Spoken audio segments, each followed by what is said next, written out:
Start with the book, The 2-Hour Cocktail Party. There's a lot in there already. Why a cocktail party? Why 2 hours? And how did you get here where partying is your business?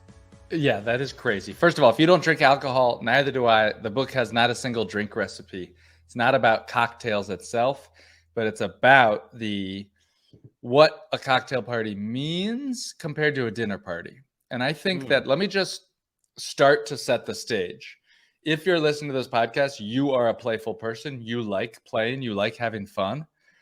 How would your life be different if you had like 10 times as many playful people in your life who you could call and hang out with or do fun stuff with? And that is the reason that I want to try to convince you today to host an event. That when we build our network, when we surround ourselves with people who inspire, encourage, and challenge us, it can totally change your life. It did for me. I found that the best way to do that was by hosting events. Yes.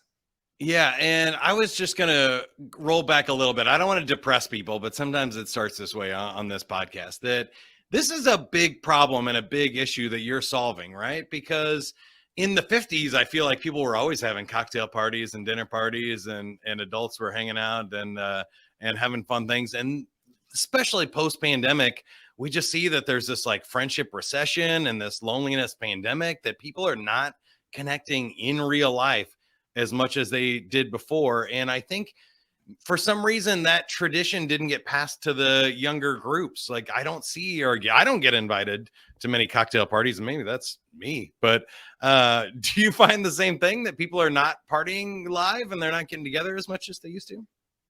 You know, I think that post-COVID, social stuff has changed. Not entirely, but just a little bit. We're a little bit more awkward.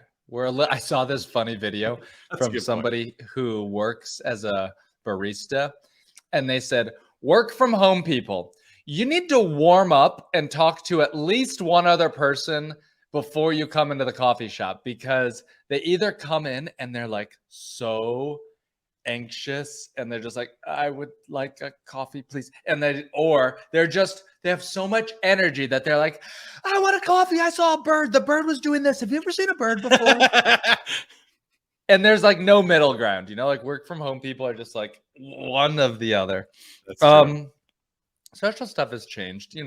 I have heard from a lot of people who used to host regularly. They had a hosting habit, and then COVID kind of shut everything down for a year. And then they just never restarted their habit. Regardless, over the last arc of my life, 15 years, I found that hosting events was the single best way for me to meet interesting people, hang out with interesting people, get invited to interesting events.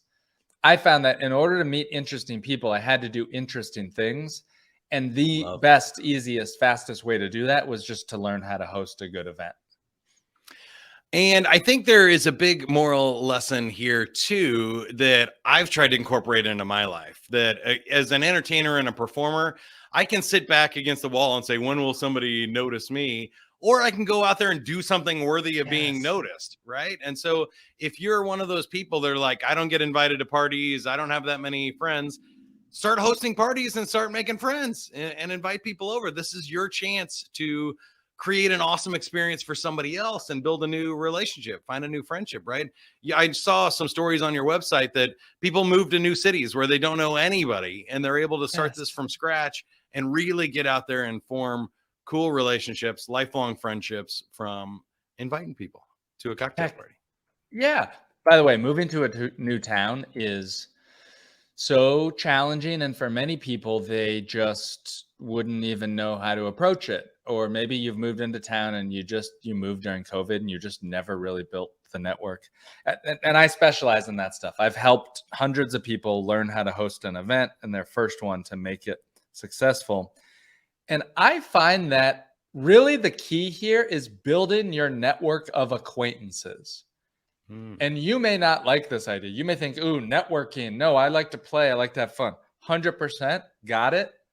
And also, all new friendships begin at the acquaintance level. And these days, it's kind of awkward, especially for two guys like us, to ask somebody like, hello, adult man. Do you want to be my friend? Like, that's how I feel. Yes. yes. It's like, can we hang out sometime? What I find was it is so much easier to invite somebody to something that you're hosting. And after hosting hundreds of different types of events, I just found that cocktail parties are the easiest, low stress thing. It's easy for people to say yes to, and it's easy for me to host.